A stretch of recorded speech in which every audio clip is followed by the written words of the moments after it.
ইতিমধ্যেই জানেন যে আপনি মানবাধিকার বিষয়ে যে বাংলাদেশের যে মানে এই পিসকিপিং মিশনে যারা রয়েছে তারা যে মানবাধিকার লঙ্ঘন করছে এই বিষয়ে কিন্তু বেশ কথাবার্তা হচ্ছে আন্তর্জাতিক মিডিয়াতে। ডয়েচে ভেলেতে তো এ নিয়ে একটা প্রতিবেদন করা হয়েছে। যেখানে তাসনিম খলিল বা নেত্র নিউজ তারাও এখানে পার্টিসিপেট করেছে। এবং এটা যে সরকারের কতটা আতে ঘা লাগিয়েছে তা বোঝা যাচ্ছে যে সাম্প্রতিক সময়ে সরকারের যে সিআরআই এবং মিডিয়া সেল গুলো যারা রয়েছে তারা নেত্র নিউজ বা তাসনিম খলিল তাদের বিরুদ্ধে কিন্তু বেশ বড়সড় প্রোপাগান্ডা চালাচ্ছে। এবং সবচেয়ে মানে দুঃখজনক বিষয় যেটা যে আমাদের সেনাবাহিনীর প্রধান এজ এ ইনস্টিটিউশন মানে সেনাবাহিনীকে তো আমরা সম্মান করি। তো সেই সেনাবাহিনীর প্রধান হিসেবে শফিউদ্দিন আহমেদ তিনি সরকারকে ডিফেন্ড করতে এসে তিনি বলছেন যে, "একটা উদাহরণ দিতে পারবেন যে আমরা মানবাধিকার লঙ্ঘন করেছি?" অর্থাৎ তিনি একটা মানে হামবড়া অ্যাটিটিউড তিনি দেখাতে আসলেন এবং তিনি এই ডয়েচে ভেলে রিপোর্টকে কাউন্টার করতে এসে সেনাপ্রধান শফিউদ্দিন তিনি বলছেন যে, "তারা মানে মানবাধিকার লঙ্ঘন করেছে এমন উদাহরণ দেয়া যাবে না।" তো আমি গতকালকে একটা জিনিস খেয়াল করলাম যে কর্নেল অবসরপ্রাপ্ত জনাব শহীদুদ্দিন খান। তিনি বললেন যে, "শফিউদ্দিন তুমি যে বলছো যে তোমরা মানবাধিকার লঙ্ঘন করোনি। তাইলে আমার বিরুদ্ধে যে মানবাধিকার লঙ্ঘন করেছ সেটার বিষয়ে আগে বলো।" কারণ তিনি তো সেনাবাহিনীরই একজন লোক ছিলেন কর্নেল শহীদুদ্দিন খান। তো তার বিরুদ্ধে যে কি ধরনের অ্যাকশন এই সরকার নিয়েছে সেটা তো আপনি জানেন। যে তার স্থাবর সম্পত্তি জব্দ করা হয়েছে। তাকে ইন্টারপোলের নোটিশে যাতে নেওয়া হয় ওই ব্যবস্থা তারা করেছে। তার বিরুদ্ধে এমন কোন কাজ নেই তার করেনি। তার যে কর্মচারী ছিল তাদেরকে অপহরণ করে নিয়ে যাওয়া হয়েছিল। একজনকে তো মেরেই ফেলা হয়েছে। তো এই যে মানবাধিকার লঙ্ঘন এই সরকার করেছে, র‍্যাবের লোক দিয়েই তো তার ওই ক্যাপ্টেন জহুরকে তুলে নিয়ে গিয়েছিল। কর্নেল শহীদের যিনি অ্যাসোসিয়েট ছিলেন এবং তাকে তো মেরেই ফেলল। তো শহীদুদ্দিন খান বলেছেন যে, "শফিউদ্দিন তুমি যে বলছো একটা উদাহরণ দিতে, তো উদাহরণ তো ওই একটা আমিই দিতে পারি যে, তুমি তো আমার লোককে তুলে নিয়ে এভাবে তোমার র‍্যাবের মানে যারা আর্মির লোকরাই তো র‍্যাবে থাকে ছিল। তুলে গিয়ে পিটিয়ে মেরে ফেললা কর্নেল জহুরকে। তো আমার ক্ষেত্রেই তো যে মানবাধিকার লঙ্ঘন করেছ, যিনি একজন ex army officer colonel Shahiduddin Khan, তার বিরুদ্ধেই যে কাজ তারা করেছে। আর বাকি তো মানবাধিকার লঙ্ঘন যে কত হয়েছে এটা তো আসলে বলে শেষ করা যাবে না। অথচ সেখানে শফিউদ্দিন তার সেনাবাহিনীকে তিনি ডিফেন্ড করতে আসছেন। কতটা হাস্যকর। তো সব মিলিয়ে এই যে ২৯শে মে আন্তর্জাতিক জাতিসংঘ শান্তিরক্ষী দিবসে এই যে পিসকিপিং মিশন থেকে আমাদের সেনা প্রত্যাহার হতে পারে এরকম একটি সম্ভাবনা দেখা দিয়েছে। এটা নিয়ে মানে গুঞ্জন চলছে এবং এই যে ডয়েচে ভেলে যে এই সময়ে এরকম একটি রিপোর্ট করল, সবকিছু মিলিয়ে কিন্তু পরিস্থিতি মানে একটা নাজুক অবস্থায় আছে। সরকারের পায়ের তলা থেকে ক্রমশ মাটি সরে যাচ্ছে, এরকম মনে হচ্ছে। এই বিষয়গুলো নিয়ে আমি আপনার বিশ্লেষণ জানতে চাই। আপনাকে অশেষ ধন্যবাদ। ২৯শে মে জাতিসংঘের আ আ শান্তিরক্ষী মিশন যে দিবস, আমাদের দেশের সেনাবাহিনী, পুলিশ এবং অন্যান্য ফোর্স থেকে আপনার জাতিসংঘর বিভিন্ন বাহিনীতে আমাদের প্রায় আমরা সর্বোচ্চ আ সিপাই বা অফিসার সাপ্লাই আমাদের করতাম আমরা, সোজা কথা। এবং এটা আমাদের অফিসারদের বিশেষ করে জওয়ানদের, সোলজারদের ওদের একটা বিশাল ভালো ইনকামের একটা সোর্স। যারা বছরে মানে সারা জীবনে ২ বার বা কেউ ৩ বারও পেত এবং এটা তাদের রিটায়ারমেন্ট বেনিফিটের থেকে কয়েক গুণ বেশি টাকা তারা পেত। অফিসারদের জন্য এটা আসলে খুব বেশি বড় কনসার্ন না। কনসার্ন হচ্ছে সোলজারদের জন্য। তো শান্তিরক্ষী বাহিনী থেকে বাংলাদেশের নাম যদি কোনো কারণে প্রত্যাহার হয়, সবচেয়ে বেশি এফেক্টেড হবে যারা দুর্নীতি করে না, সাধারণ সোলজাররা, আমাদের সৈনিকরা। এদের পেটে যে আঘাত দেওয়ার জন্য এই যে গোপালী, এই যে গোপালগঞ্জের এই মহিলা এবং এই যে আপনার শফিউদ্দিনের কথা বললেন, এই যে 4 star general, 4 star general Shafiuddin সাহেবকে কিছু প্রশ্ন করব আজকে আপনি যেহেতু বললেন। কিন্তু তার আগে আমি শুধু মানে আমার কষ্ট হচ্ছে এই কথাটা বলতে যে আমাদের সোলজাররা যারা এটা পাওয়ার জন্য তিত্তের কাকের মতো তাকিয়ে থাকে যে আমি কখন একটা মিশনে যাব এবং সেখানে তারা সত্যিকার অর্থে শান্তি মিশনে অত্যন্ত রিপুটেশনের সাথে তারা কাজ করে এবং করছে। এখন খুব সম্ভবত বাংলাদেশ ৩ নম্বরে আছে সোলজার সাপ্লাই দিয়ে। সম্ভবত ইজিপ্ট ১ নম্বর, ইন্ডিয়া ২ নম্বরে চলে গেছে, আমরা ৩ নম্বরে চলে গেছি। আমরা এখন বিলো 6,000, আমাদেরটা প্রায় 7 এমনকি 8,000 পর্যন্ত আমাদের সোলজার বা অফিসাররা ওখানে কাজ করত, বিশেষ করে আফ্রিকার বিভিন্ন আপনার জাতিসংঘ মিশনে। তো শফিউদ্দিন সাহেব ওই যে স্বৈরাচার, ফেসিস্ট এবং ডিকটেটর এই যে শেখ গোপালী, এই তার আমলে সে এখনো মনে করতেছে যে এই গোপালীর মতো সেও সারা জীবন ডিক্টেটরের একটা টুলস হিসেবে কাজ করবে। আমার লজ্জা লাগে সে যখন এই কথাগুলো বলল। ডয়চে ভেলের মতো প্রতিষ্ঠান, আল জাজিরার মতো ইন্টারন্যাশনালি রিপিউটেড প্রতিষ্ঠান, তাদের যে আপনার রিপোর্ট, এই যে ডেথ এবং স্কোয়াড, সবচেয়ে বড় কথা হচ্ছে তাদের রিপোর্ট গুলোকে কিন্তু কগনিজেন্সে নিয়েই কিন্তু অ্যাকশন নেয়া হয়। তার প্রমাণ আমরা দেখলাম যে আল জাজিরার all the prime ministers man সেটার উপর বেস করেই কিন্তু আজিজের উপরে একটা স্যাংশন যে আসলো। নেই। অর্থাৎ এই রিপোর্ট গুলোকে যে তারা গুরুত্ব দেয়, এটা তো না, না, বোঝাই যাচ্ছে। শুধু গুরুত্ব না তো, এটা জাতিসংঘের পুরস্কার প্রাপ্ত ডকুমেন্টারি, আপনি জানেন নিশ্চয়ই। জি, এটা জাতিসংঘ পুরস্কার পেয়েছে আল জাজিরাটা, হয়তো ডয়চে ভেলেটাও পাবে। জি। এবং এই যে শফিউদ্দিনকে প্রশ্ন করার আগে আমি বলবো, ওখানে আপনার হিউম্যান রাইট ওয়াচের এশিয়া প্রধান যে মীনাক্ষী গাঙ্গুলি, সেখানে যে কথাগুলো বলছে, জেনারেল শফিউদ্দিন, আপনি কি একটা কথার উত্তর দিতে পারবেন? আপনি রাজনীতিবিদের মতো, গোপালীর মতো যে উত্তর দিলেন যে একটা এভিডেন্স, আপনাকে আমি প্রশ্ন করতে চাই মিস্টার শফিউদ্দিন, আজ থেকে 14-15 দিন পর আপনি রিটায়ার করবেন, আপনাকে যে টয়লেট পেপারের মতো কমোডে ফেলে দিবে না হাসিনা, তার নিশ্চয়তা কি আছে? এই যে টয়লেট পেপার দুইটাকে ফেলছে এখন, বেনজির আর আজিজ। এখন আপনাকে প্রশ্ন করি, বাংলাদেশের সেনাবাহিনীর ব্রিগেডিয়ার জেনারেল আজমি, গোলাম আজম সাহেবের ছেলে, তাকে 2009 সালে সামরিক বাহিনী থেকে বিদায় করে দিছে without any showing any reason. আচ্ছা, 2012 সালে সে তার পিতাকে ডিফেন্ড করতে গিয়ে কিছু কথা বলছে, এই জন্য ভারতের এবং গোপালীর চক্ষুশূল হয়েছে। তারপর 2016 সালের অগাস্ট মাসের 21 তারিখ তাকে ডিসঅ্যাপিয়ার করলেন। সে হচ্ছে সেনাবাহিনী আপনার 2 বছরের সিনিয়র আমার জানা মতে, এবং অফিসারদের মধ্যে হি স্টুড ফার্স্ট, যেটা সোর্ড পাওয়া। তাকে ডিসঅ্যাপিয়ার করে সেনাবাহিনীর ভিতরে আয়নাগরে এখনো আটকায় আছে বলে আন্তর্জাতিক মাধ্যম বলতেছে। আপনার ডিজিএফআই, আপনার সেনাবাহিনী, আপনি আজকে 3 বছর 2021 সাল থেকে আপনি সেনাপ্রধান হিসেবে আছেন মিস্টার শফিউদ্দিন, আপনি কি এটা ইনভেস্টিগেট করছেন? Where is brigadier Azmi? তাকে সেনাবাহিনীর কাস্টডিতে আছে বলে আমরা এখনো জানতে পারতেছি, নাকি মেরে ফেলছেন আমরা জানি না। আপনার জিয়াউল হাসান, কুখ্যাত লেফটেন্যান্ট কর্নেল থেকে শুরু করে র্যাবের ইন্টেলিজেন্স ব্রাঞ্চে, এবং তারপরে কর্নেল হলো, এডিশনাল ডিজি হলো, তারপর ডিজিএফআই তে গেল, এখন এনটিএমসি তে আছে, এখন এনটিএমসি তে। এমটিএনসি মেজর জেনারেল। তার ব্যাপারে আপনার কি তদন্ত আছে? তার ব্যাপারে তাসনিম খলিলরা একদম একদম প্রমাণ করে দিয়েছে যে সে সাবেক সংসদ সদস্য বিএনপি নেতা ইলিয়াস আলীর গুমের সাথে সে জড়িত। সে he is still a serving major general, 2 star general. তাকে গ্রেপ্তার করা হয়েছে, তার বিরুদ্ধে কি কোনো তদন্ত করা হয়েছে? আপনি কি মনে করতেছেন আপনার গোপালী সারা জীবন ক্ষমতায় থাকবে? আপনি কি মনে করতেছেন আপনি সারা জীবন ক্ষমতায় থাকবেন? আপনার বগলের নিচে ডান্ডা নিয়ে যে ঘুরেন জেনারেল হওয়ার পরে, ওই ডান্ডা কি সারা জীবনই বগলের নিচে থাকবে? আপনি কি করছেন? এই যে আপনার পূর্বসূরি, এই যে পেটুক আজিজ, খুনিদের ভাই, তাদেরকে যে সে করে নাই তার ভাইদের জন্য, আপনি কি তার বিরুদ্ধে তদন্ত করছেন? বলা হচ্ছে তার 100 কোটি টাকার বাড়ি আপনার ক্যান্টনমেন্টের ভিতরে সে বানাইছে, এটা ব্যাপারে তদন্ত করছেন? করেন নাই। আপনি কি ব্যারিস্টার আরমানকে যে আয়নাগরে এখনো আটকে রাখছে, ব্যারিস্টার আরমানকে, ব্রিটিশ নাগরিক, মীর কাসিম আলীর ছেলে, সে কোথায়?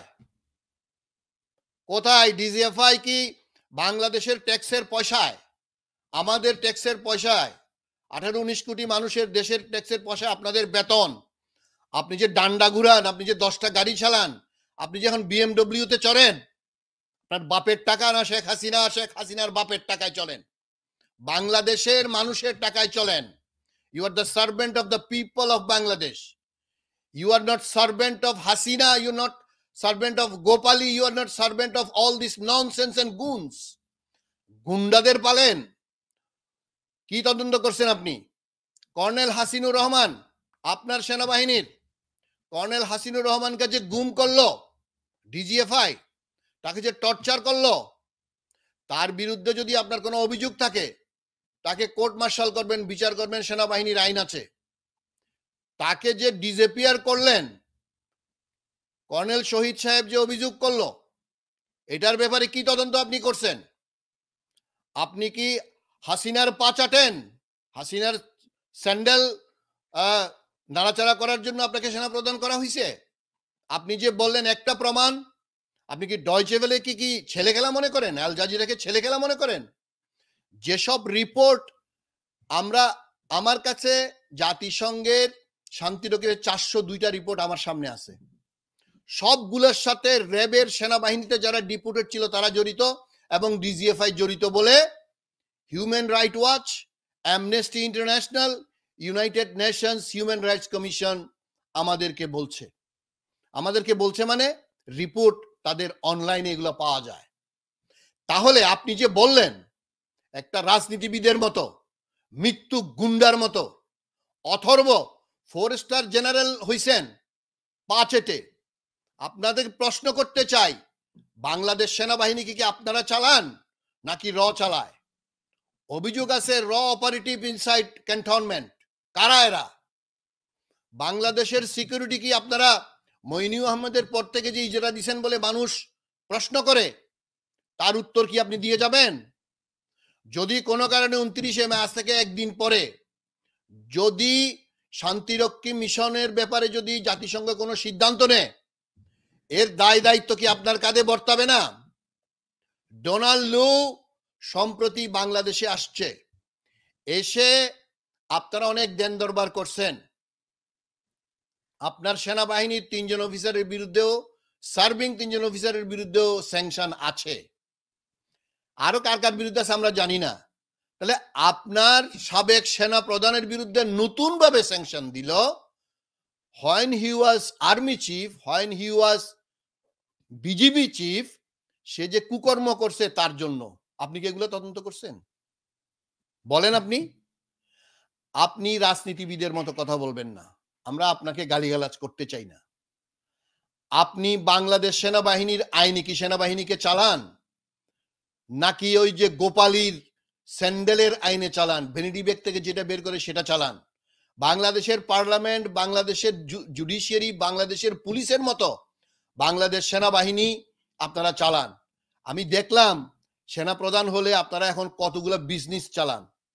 বাংলাদেশ সেনাবাহিনী আপনারা যে ভারতের পদাঙ্ক অনুসরণ করে চলতেছেন বলতেছেন, ভারতের সেনাবাহিনী কি একটা বিজনেস এন্টারপ্রাইজ চালায়? ভারতের সেনাবাহিনীর কি একটা ব্যাংক আছে? ভারতের সেনাবাহিনী কি 5 স্টার হোটেল চালায়, কোকাকোলা চালায়, ট্যাক্সি চালায়, সিএনজি চালায়, পেট্রোল পাম্প চালায়? বাংলাদেশ সেনাবাহিনীকে ধ্বংস করার জন্য এই যে আপনাদেরকে বিজনেস এন্টারপ্রাইজ এই যে চালু করে দিল, আপনাদেরকে যে ধ্বংস করে দিল, এই নিয়ে কেউ কথা বলে না। এই নিয়ে আমরা কেউই কথা বলতেছি না। বাংলাদেশ সেনাবাহিনী হবে বাংলাদেশের সার্বভৌমত্বের প্রতীক এবং এটা হচ্ছে বাংলাদেশের একেবারে একটা বডি। সেনাবাহিনীকে যে এখন মানুষ যে সোনাবাহিনী বলে, এটার কারণটা কি? কারণটা হচ্ছে যে 3টা টার্মে আপনি দেখেন 2014, 2018, 2024 3টা টার্মে কোনো ভোটই হয় নাই। মানুষ ভোট দিতে পারে নাই। তো এই সেনাবাহিনীকে এত টাকা খরচ করে আমরা জনগণের ট্যাক্সের টাকায় সেনাবাহিনী পালাইতে হয়। আমাদের লাভ কি সেনাবাহিনী রেখে? যে সেনাবাহিনী আমার ভোটের অধিকার এনশিওর করতে পারে না। আমার এখন স্পষ্ট একটা ছবি আমার চোখে ভাসে। এই 2018 সালের যে রাতের ভোটের নির্বাচন, সেখানে তো বিএনপি পার্টিসিপেট করেছিল। তখন তো বিএনপি নেতাকর্মীদেরকে কিভাবে পেটানো হয়েছে। এমন অবস্থা হয়েছে, আপনি জানেন হাবিবুর রহমান হাবিব, তার মতো একজন নেতাকে পিটিয়ে তার মাথা ফেটে রক্তাক্ত হয়ে গিয়েছিল। আশপাশ থেকে ওখানে সেনাবাহিনীর যারা টহল দিচ্ছিল তাদেরকে বলা হচ্ছিল যে এখানে কেন্দ্রে হামলা হচ্ছে, আপনারা বাঁচাতে আসেন। সেনাবাহিনীর লোকরা তখন দেখেও না দেখার ভান করলো। এরকম অনেক ফুটেজ কিন্তু আপনি মনে আছে 2018 নির্বাচনের পরে যে সেনাবাহিনীর গাড়ি দেখে জনতা বলতেছিল যে এখানে হামলা হচ্ছে, আপনারা একটু রক্ষা করতে আসেন। সেনাবাহিনীর কেউ দেখেও না দেখার ভান করেছে। তো এই যদি হয় সেনাবাহিনী যে এখানে চরম মানবাধিকার লঙ্ঘন হচ্ছে, ভোট কেন্দ্রে মানে আক্রমণ হচ্ছে, সেনাবাহিনী দেখেও না দেখার ভান করে। তো ওই সেনাবাহিনী তাদের পক্ষে সাফাই গেয়ে শফিউদ্দিন বলতেছে যে একটা মানবাধিকার লঙ্ঘনের উদাহরণ দেখান। তা আমাদের জনগণের ট্যাক্সের টাকায় এই যে সেনাবাহিনীকে পালা হচ্ছে, এইজন্য যে একটা হাসিনার মতো একটা সরকার এভাবে দাঁড়িয়ে একটার পর একটা নির্বাচনের নামে তামাশা করে যাবে। আর এই তামাশার পার্টিসিপেন্ট হবে এই তথাকথিত সেনাবাহিনী। তো আপনি আমরা আমাদের ক্রোধ কেন আসবে না? আপনি ২০১৮ সালের কথা বলেন, ২০১৮ সালের নির্বাচন তো আমি প্রত্যক্ষভাবে ছিলাম। জি, আমি আপনাকে ২ টা ঘটনার কথা বলি। আপনি হাবিব ভাইয়ের কথা বললেন, হাবিব ভাইকে আমি দেখতে গিয়েছিলাম। উনি তো সিরিয়াসলি ইনজিউরড। উনাকে তো হেলিকপ্টারে করে আনা হইছিল। উনি বাঁচবে কিনা এটা সন্দেহ ছিল। আমি স্কয়ার হাসপাতালে উনাকে দেখতেও গেছিলাম। হুম, ওই নির্বাচনে যেহেতু আমি সরাসরি ছিলাম, আমি আপনাকে আরো ২ টা ঘটনার কথা বলি। ২ জি, জনই স্বনামধন্য আর্মি অফিসার। একজন তো বিখ্যাত মেজর হাফিজউদ্দিন আহমেদ বীর বিক্রম। উনি উনার মতো মানুষ ৭ বারের সংসদ সদস্য, বাংলাদেশের শ্রেষ্ঠ ফুটবলার, এমন একজন পপুলার মানুষ। আবার এটাও মনে করাই দিই আমি সবসময়, তার বাবাও তো এমপি ছিলেন। শেখ মুজিবের সাথে ৭৩ সালে নির্বাচন না করার জন্য তার বাবাকেও কিন্তু গুম করা হয়েছিল। মেজর হাফিজের পিতাকে শেখ মুজিবই গুম করছে। আচ্ছা, এখন হাফিজ সাহেব ভোলা যে আসনে ৭ বার সংসদ সদস্য নির্বাচিত হয়েছেন, উনি উনার বাড়ি থেকে বের হতে পারতেছেন না গুন্ডা এবং পুলিশের জন্য। উনি সেনাবাহিনীর সংশ্লিষ্ট অফিসারকে ফোন করে উনাকে সহযোগিতার কথা বললেন। ওই সেনাবাহিনী বলতেছে যে আমার কিছু করার নাই, এটা আমি কিছু করতে পারবো না। আরেকজনের কথা বলি, যেটা চট্টগ্রাম ৪ আসনে কর্নেল আজিমুল্লাহ বাহার, উনি বিএনপির মনোনীত প্রার্থী। আপনি যখন এই পরিস্থিতি, আমি খোঁজ নিলাম, চট্টগ্রাম শহরে ছিলাম, আমি জিজ্ঞেস করলাম কি অবস্থা, কয় না সেনাবাহিনী কালকে আসলে অন্তত আমি মনে করি কিছুটা চেঞ্জ হবো না, এটা ভরসা ছিল। উনি নিজেই একজন আর্মির, উনি কর্নেল ছিলেন এবং প্রেসিডেন্ট গার্ড রেজিমেন্টের কর্নেল হিসেবে উনি রিটায়ার করছেন। কিন্তু যেদিন সেনাবাহিনী আসছে এই দিন উনাকে আপনি তো বললেন যে সরাসরি আঘাত করে উনাকে রক্তাক্ত করছে। এবং যে আর্মির যে দুজন, একজন মনে হয় ডিজিএফআই ছিল, একজন মনে হয় র্যাবের ছিল, তাদেরকে উনি ফোন করছে, তারা ফোন রিসিভ করে না। অর্থাৎ আমি বলতে চাচ্ছি বাংলাদেশ সেনাবাহিনী ২০০১ সালের আগ পর্যন্ত নির্বাচনে যে নিরপেক্ষতা, তাদের যে ক্ষিপ্রতা, বাংলাদেশের সত্যিকারের মানুষের যে বন্ধু, যে পুলিশ না হইলেও সেনাবাহিনী ছিল। কিন্তু ২০০৭-এর পরে মইনিউ আহমেদ এবং বিডিআর এর যে কার্নেজ, ৫৭ জন অফিসারকে হত্যা করার পরে বাংলাদেশ সেনাবাহিনীকে যে ভারতের সেবাদাসে পরিণত করছে। এই যে শফিউদ্দিন এখন ভারতের সেনাবাহিনীর অধীনে কাজ করে, সে তো বাংলাদেশের মানুষের পক্ষে কাজ করবে না, হাসিনার জন্য কাজ করবে, গোপালীর জন্য কাজ করবে। এটাই তো আমাদের প্রশ্ন। আজকে ডয়চে ভেলের মতো প্রতিষ্ঠান, জার্মানির সরকারি প্রতিষ্ঠান, প্লাস আল জাজিরার মতো প্রতিষ্ঠান, যেখানে সেনাবাহিনীর অফিসারদেরকে নাম ধরে ডয়চে ভেলের যে র্যাব কমান্ডার, আর্মির যে নাম প্রকাশে অনিচ্ছুক, তাদের কাছে আইডেন্টিটি লুকিয়ে যে কথাগুলো বলল, যে গুলি করছে, গুলি তার এটা মানে লোমকূপ খাড়া হয়ে যায়, তার গুলিতে তার রক্ত এবং মগজ তার ইউনিফর্মে এসে পড়ছে। শফিউদ্দিন সাহেব, আমার দেশের মানুষ, আমার ভাই, আমার বোন, আমার দেশের নাগরিক, যাদের বেতনে তোমাদের তোমাদের পয়সা চলে, তোমার বউ লম্বা লম্বা শাড়ি পরে গাড়ি বানাও, এই যে আজিজের ১০০ কোটি টাকার বাড়ি বানাও, তাদেরকে এইভাবে হত্যা করার জন্য তোমাদের আর্মিতে কি কোনো রেগুলেশন আছে? হাসিনার কথাই চলবে, ভারতের কথাই চলবে, মোদির কথাই চলবে, হিন্দুত্ববাদী উগ্রবাদীদের কথাই আমার সেনাবাহিনী চলবে? সেনাবাহিনীর সকল অফিসারকে অনুরোধ করব, সেনাবাহিনী এজ এ প্রতিষ্ঠান সবসময় সম্মানের। সেনাবাহিনীর সকল অফিসার অবশ্যই খারাপ না। এই যে জেনারেল লেভেলের, ব্রিগেডিয়ার লেভেলের, এদেরকে ধ্বংস করে দিছে। এদেরকে লোভ দেখিয়ে, এদেরকে টাকা দিয়ে, ১০০ কোটি টাকার লোভে এরা আমাদের সেনাবাহিনীকে ধ্বংস করতেছে। শফিউদ্দিন সাহেব, আপনি আর ২-৩ সপ্তাহ পরে রিটায়ার করবেন। আজিজের মতো কি করছেন সব বের হবে। আপনার ডিকটেটর, আপনার গোপালী, আপনার ভারতের ৫ কুত্তি সারা জীবন ক্ষমতায় থাকবে না। ক্ষমতায় বাংলাদেশের মানুষ আসবে, টুডে অর টমরো। সেটা যুক্তরাষ্ট্রের সাহায্য আসুক আর না আসুক, বাংলাদেশের মানুষ একদিন না একদিন নামবেই এবং কারো রক্ষা নাই, কোনো দিকে যাওয়ার কোনো সুযোগ নাই। সুতরাং আপনি যে কথা বলছেন, কয়দিন পরে যখন রিটায়ার করবেন, নিজের বউ বাচ্চাদেরকে যখন ঘরে যান জিজ্ঞেস করবেন যে মানুষ আপনার সম্পর্কে কি বলে, মানুষ হাসিনার সম্পর্কে কি বলে, মানুষ আপনার কথা বিশ্বাস করে কিনা। সেনাবাহিনীকে শেষ করে দেওয়ার জন্য আপনাদের মতো কয়েকজন জেনারেল, আপনাদের মতো কয়েকজন এই যে অফিসার আমাদের সেনাবাহিনীকে শেষ করে দিচ্ছেন। আমাদের সেনাবাহিনী আমাদের সর্বশেষ প্রতিষ্ঠান, যেটা দেশের গণতন্ত্রের মানুষের অধিকার প্রতিষ্ঠা করবে। পুলিশ সিভিল সব শেষ, পার্লামেন্ট শেষ, পলিটিশিয়ান শেষ।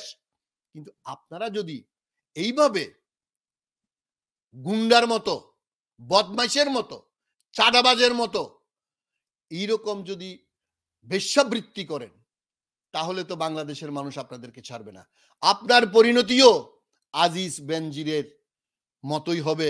যদি এখনো এই 15 দিনেও যদি কিছু করতে পারেন, দেখান, কিছু করে দেখান, সত্য ঘটনা উদ্ঘাটন করেন। এবং এই 15 দিনের মধ্যে যদি দেখা গেল যে শান্তিরক্ষী মিশন থেকে আমাদের সেনা প্রত্যাহার করা হলো, it will be a big blow. এবং না, এই তো সেটাই তো। এটা এই চোরগুলোর তো কিচ্ছু হবে না। এই চোরগুলো তো শান্তি মিশন এখন তাদের জন্য আর কিছু না। কারণ এই সাধারণ সৈনিকদের পেটে লাথি মারা হবে। এরা তো শত কোটি টাকা বানাচ্ছে, ব্যবসায়ী। এরা বাংলাদেশ সেনাবাহিনী তো সেনাবাহিনী না, এটা ব্যবসায়ী। সেনা কল্যাণ সংস্থা নামে একটা প্রতিষ্ঠান সবসময় ছিল। এটা সেনা কল্যাণ যারা রিটায়ার করতো তাদের ফ্যামিলিতে, তারা করুক, ব্যবসা করতে, দ্যাট ইজ গুড। কিন্তু এখন কি করছে? এখন সেনা প্রধান সে ব্যাংকের চেয়ারম্যান, সেনা প্রধান 5 স্টার হোটেলের চেয়ারম্যান, সেনা প্রধান এখন ওই যে আপনার ফ্লাওয়ার মিলের চেয়ারম্যান, সে কোকা কোলার চেয়ারম্যান, ট্যাক্সির চেয়ারম্যান। মানে সে তো এখন সেনাবাহিনী প্রফেশনাল কোনো কাজ করার তার কোনো স্কোপ নাই। সে এখন সিম্পলি বিজনেস কর্পোরেট চিফ। সেনাবাহিনী প্রধান হওয়া মানে হচ্ছে সে সবচেয়ে বড় কর্পোরেট ব্যবসায়ী এখন বাংলাদেশের। এগুলা নিয়ে কথা বলতে হবে রাজনীতিবিদদের। বিএনপিকে বলবো, আপনাদের যদি আমাদের সেনাবাহিনীকে প্রফেশনাল ইয়ে থেকে বের করে যে ব্যবসায়ী নামে এইসব প্রতিষ্ঠানে ঢুকিয়ে দেওয়া হচ্ছে, এটা তো সেনাবাহিনীর উপকার না, এটা সেনাবাহিনীকে শেষ করে দেওয়া। এই যে আপনি বললেন সেনাবাহিনীকে এখন সোনাবাহিনী বলতেছে, আমি তো বলতে চাই না এভাবে। এখানেই তো জিয়া ওসমানী তৈরি হয়েছে, এই জন্য বলতে চাই না আমি।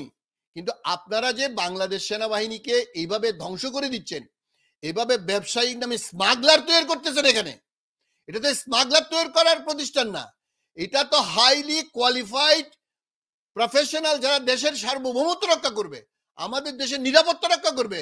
জনগণ যখন বিপদে পড়বে, ভোট দিতে পারবে না। এই যে মেজর হাফিজ, কর্নেল বাহার, হাবিবুর রহমান হাবিব, এরকম বিএনপির 300 এমপির মধ্যে মিনিমাম 200 জনকে যে এরকম ভোট দিতে তারা কেন্দ্রে যেতে পারে নাই, এটা তো ভারতের প্রেসক্রিপশন, এটা তো গোপালীর প্রেসক্রিপশন। আপনি জানেন না বাংলাদেশের 1 নম্বর ভারতের এজেন্ট হাসিনা? আপনারা কি হাসিনার এই যে বাংলাদেশে গণতন্ত্রের নামে যে এই কুলাঙ্গারি করতেছে, বাংলাদেশের একদম যে জানে না, একদম যে লেখাপড়া জানে না সেও বুঝে। আপনি সেনাপ্রধান হিসেবে বুঝেন না, শুধু আপনার প্রমোশন, আপনার টাকা, আপনার বাড়ি, আপনার এই ঘুষ খাওয়া, এগুলার জন্য আপনারা বাংলাদেশের এই পুরা দেশটাকে ধ্বংস করে দিবেন। আপনাদের বিবেক বলতে কিছু নাই। আপনারা কিসের লেখাপড়া করছেন? আপনার প্রোফাইলে দেখলাম আপনি 3টা মাস্টার ডিগ্রি করছেন, একটা পিএইচডি করছেন। এগুলা দিয়ে পানি খাবেন? ওই আজিজও পিএইচডি করছে, বেনজিরও পিএইচডি করছে, এগুলো দিয়ে পানি খাবেন, ঝোল খাবেন? বাংলাদেশের মানুষের রক্তের বিনিময়ে, বাংলাদেশের মানুষের আর্তনাদের বিনিময়ে, তাদের civil rights, human rights, voting rights কিচ্ছু নাই, ডেমোক্রেসির ডি নাই। আপনাদের কোনো দায় দায়িত্ব নাই, আপনাদের আর্মি রেগুলেশনস নাই। আপনারা ওই ইন্ডিয়ার রেগুলেশনে চলবেন। ইন্ডিয়া সেনাবাহিনী, আমেরিকা সেনাবাহিনী কিভাবে চলে? আপনারা মায়ানমার আর পাকিস্তানের সেনাবাহিনী হতে চান? আমরা বাংলাদেশ সেনাবাহিনীকে মায়ানমার আর পাকিস্তানের সেনাবাহিনী হিসেবে চাই না। আমরা বাংলাদেশ সেনাবাহিনী আমেরিকান সেনাবাহিনী অথবা এমনকি ইন্ডিয়ান সেনাবাহিনী কিভাবে চলে আপনাদেরকে ধ্বংস করতেছে, আপনারা সেটা বুঝেন না। আপনারা কি সেনাবাহিনীর উপকার করতেছেন? সেনাবাহিনীকে অর্থনৈতিকভাবে তারা যত রকমের ফেসিলিটি বাংলাদেশ সরকার দেওয়ার সেটা দিবে, সেটা দিতে হবে, কারণ তারা জানবাজি রেখে দেশের উপকার করবে। কিন্তু আপনারা ব্যবসায়ী কেন হচ্ছেন? সুতরাং শফিউদ্দিনকে বলবো, আপনি রিটায়ার করতেছেন, আবার আপনাকে রিমাইন্ড করি, আপনি রাজনীতিবিদের মতো কথা বলবেন না। রাজনীতিবিদ মানে ভণ্ড রাজনীতিবিদ, ভণ্ড কুলাঙ্গার রাজনীতিবিদ। এই গোপালী, শেখ গোপালীর মতো কথা বললেন না। প্রফেশনাল হিসাবে আর 15-16 দিন 17 দিন যতদিন আছেন, একটা ইনভেস্টিগেশন চালু করে দিয়ে যান। যদি গাটস থাকে, যদি ন্যূনতম ভদ্রতা থাকে, যদি ন্যূনতম কোনো ট্রেনিং নিয়ে থাকেন, বাংলাদেশের মানুষের প্রতি, দেশের প্রতি যদি আপনার ন্যূনতম কোনো শ্রদ্ধাবোধ থাকে, আইনের প্রতি যদি ন্যূনতম সম্মান থাকে, দেখি ব্রিগেডিয়ার আজমিরটা দিয়ে শুরু করেন, আরমানেরটা দিয়ে শুরু করেন, কর্নেল হাসিনুর রহমানেরটা দিয়ে শুরু করেন, অথবা এই যে জিয়াউল হাসান, সবচেয়ে বড় one of the most culprits in সেনাবাহিনী, তাকে দিয়ে শুরু করেন। দেখি আপনার হেডম কত আছে।